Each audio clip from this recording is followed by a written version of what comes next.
पिता ने बेटे को समुद्री हाथी में परिवर्तित किया और पानी में धकेल दिया। वह देखना चाहते थे कि बिना अंगों के बेटा तैर सकता है या नहीं। बेटे ने तैरने की कोशिश की और जब वह पानी में नीचे गया, उसने देखा कि उसके जैसे अन्य लोग भी समुद्री हाथी में बदले गए थे। यह पहली बार नहीं था। 3 दिन पूर्व पिता ने बेटे को समुद्री हाथी में बदलने पर सहमति ली थी और वादा किया था कि वह उसे मानव रूप में वापस ला देंगे। लेकिन पानी में शवों को देखकर बेटे ने महसूस किया कि हालात अब गंभीर हो चुके थे।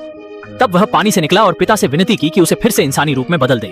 पिता भी पछतावे में थे क्योंकि उन्होंने अभी तक वापसी का कोई समाधान नहीं ढूंढा था। बेटे ने यह सुनकर गहरा दुख महसूस किया। पिता ने उसे समझाया और कहा कि वह उसे समुद्री हाथी की तरह तैरने का प्रशिक्षण देंगे ताकि वह समुद्र में मछली पकड़ सके। उन्होंने वादा किया कि वह पुनः मानव रूप में वापसी का रास्ता ढूंढने का प्रयास करेंगे। बेटा यह सुनकर हतप्रभ रह गया, लेकिन फिलहाल उसे पिता के अनुसंधान का इंतजार करना पड़ा।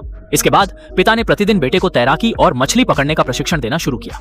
फिर उसे पानी में संघर्ष करने का हुनर भी सिखाया ताकि वह समुद्र में सुरक्षित रह सके। लेकिन इसके बाद पिता ने जो खुलासा किया, उसने बेटे को बुरी तरह निराश कर दिया। उन्होंने कहा कि उसे जनमानव रूप में लौटने का कोई तरीका नहीं है। यह सुनते ही बेटे ने गुस्से से जोर की चीख लगाई। उसकी चीख सुनकर दूर खड़ी उसकी पत्नी डर गई और तुरंत बंदूक लेकर अंदर आई। वह जब पहुंची तो जो दिखा उसने उसे हक्का बक्का कर दिया। उसने देखा कि पति की जांघें बाल्टी में रखी हुई हैं। यह देखकर वह स्तब्ध रह गई और उसने महसूस किया कि कोई गंभीर घटना घटी थी। वह तेजी से अंदर भागी जहां पिता बेटे से माफी मांग रहे थे।